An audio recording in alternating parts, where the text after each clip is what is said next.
Hola mi gente, ¿cómo están? Espero que te encuentres bien en cualquier lugar y no quería dejar pasar este sábado, pues sin subir un pequeño estudio de intimidad, obviamente. He estado un poquito ocupada, pero no quise dejar pasar una semana, porque ya la semana pasada no grabé nada, pero no quise dejar pasar esta semana sin grabarles o hablarles del versículo del día. En el día de hoy lo podemos encontrar en lo que es Salmo 34:18. Obviamente no tengo la Biblia en mi mano, así que si no es el Salmo correcto, pero sí sé que está en el 34, en el versículo 18. Dice la palabra del Señor que cercano está Jehová a los quebrantados de corazón y salva a los contritos de espíritu. Esto es un versículo súper poderoso, un versículo súper hermoso y que nos habla, ¿no?, de la bondad y de la fidelidad de nuestro Señor. Ahora, si vemos la primera porción de este versículo, dice la palabra que cercano está Jehová, ¿no?, a los quebrantados, a los quebrantados de corazón. Esa palabra quebrantar, obviamente, según el uso acá que se le dio a esta palabra, nos habla de un quebrantamiento, pero de una manera violenta, de una manera fuerte. Obviamente Jesús habla de esto en lo que es en los evangelios, cuando él habla de que en este mundo tendremos aflicción, pero que confiáramos en él porque Él habría vencido el mundo. O sea, quiere decir que Dios es un Dios que nos advierte, que nos dice de debido a la pecaminosidad de este mundo, debido a que vivimos en este mundo caído, tendremos aflicción, pero que confiáramos en Él. Y es precisamente de lo que nos habla este Salmo 34:18, donde nos dice de que cercano está Jehová a los quebrantados de espíritu. También vemos en esta porción de este Salmo maravilloso, ¿no?, de que nuestro Dios es un Dios personal, es un Dios de una relación, es un Dios y el único Dios, ¿no?, que se acerca a su creación, ¿no?, a sus criaturas, en este caso, nosotros los seres humanos. Pero,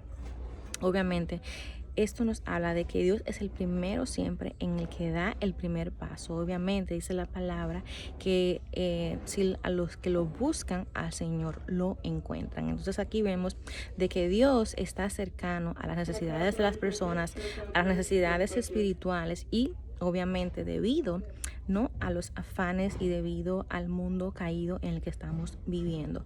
Entonces, ¿de qué nos habla la segunda parte de ese versículo? Nos habla, ¿no?,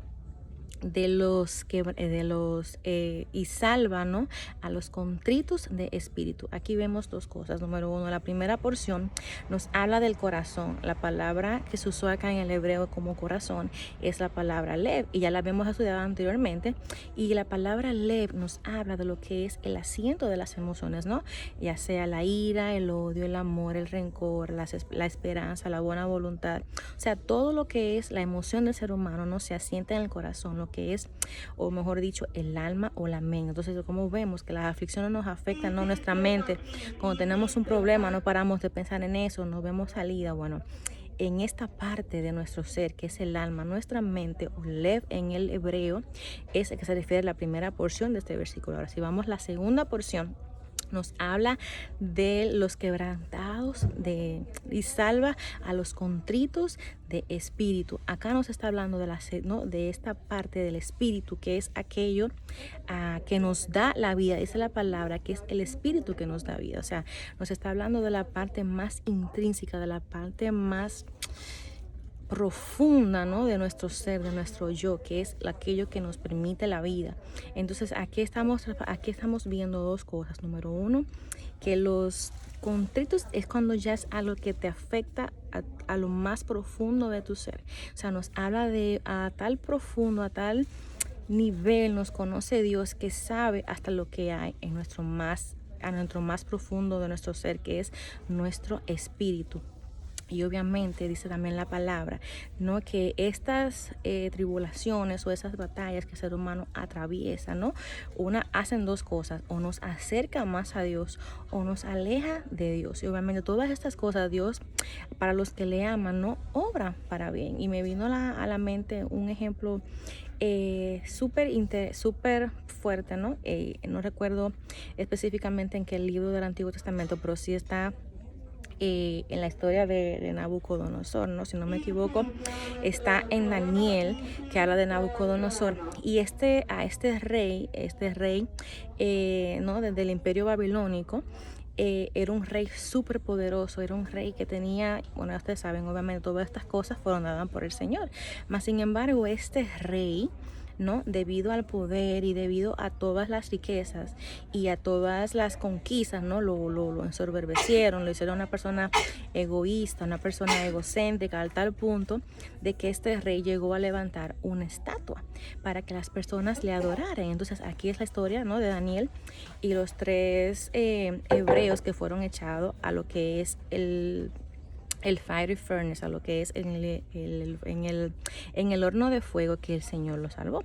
Pero el punto que yo voy es que a pesar de todas estas cosas, dice la palabra, que Dios quebrantó a Nabucodonosor. ¿Y cómo lo quebrantó? Pues lo quebrantó con locura, le proporcionó, ¿no? Dice la palabra que los espíritus lo atormentaban, a tal punto que él se fue al bosque, se fue a un lugar lejano, ¿no? Y como sabemos, en estas zonas del Medio Oriente son bien desérticas, son bien calurosas. Entonces imagínense a ustedes un rey con tanto poder, y de repente Dios, al ver su soberbia y todas las cosas que le estaban haciendo daño, ¿no? Y obviamente todas las cosas que hizo en contra del pueblo de Israel, pues lo hirió con esa, vamos a decir, locura. Más sin embargo, dice la palabra que luego de que Nabucodonosor reconoció, ¿no? su pecado, dice la palabra que él clamó al Señor y el Señor lo restauró, el Señor le limpió su mente, lo sanó, o sea, lo restableció y le devolvió su parte más intrínseca, ¿no? Que es el alma, le devolvió vida a su espíritu, ¿no? Que estaba muerto, obviamente, por todas las cosas que había hecho y por las cuales Dios lo había castigado. Entonces, ¿qué quiero decir con eso? Lo que quiero decir es lo siguiente, que los seres humanos naturalmente volteamos a ver a Dios cuando estamos en necesidad. Pero ¿qué pasó con Nabucodonosor? Nabucodonosor se volteó a Dios, pero al voltearse a Dios también se arrepintió de sus pecados, lo confesó. Entonces fue allí donde Dios lo restituyó. Entonces, ¿qué vemos? Que las cosas más volátiles pueden causar en nosotros un gran estrago. Pero sin embargo, que dice la palabra, Dios nos da una promesa de que Dios estará cercano a los quebrantados de espíritu. Dios salvará a los que están quebrantados del espíritu. Dios salvará a los que están contritos. Entonces, así como hizo Nabucodonosor, clamó al Señor y el Señor lo liberó. Entonces tenemos que entender que todas las cosas que Dios, ¿cómo les explico? Que Dios permite en nuestras vidas es para que le busquemos, porque Dios es un Dios bueno, Dios es un Dios personal y Dios es un Dios que quiere tener una relación contigo. Sabemos que vamos a fallarle, pero ahí va a estar Dios para salvarnos y para limpiarnos de toda maldad. Así que sin más me voy a despedir. Espero que este pequeño mini estudio o pequeño devocional les sea de bendición en este día. Así que yo más me voy a despedir desde acá, desde una tienda en la ciudad de Miami. Chaito y bye.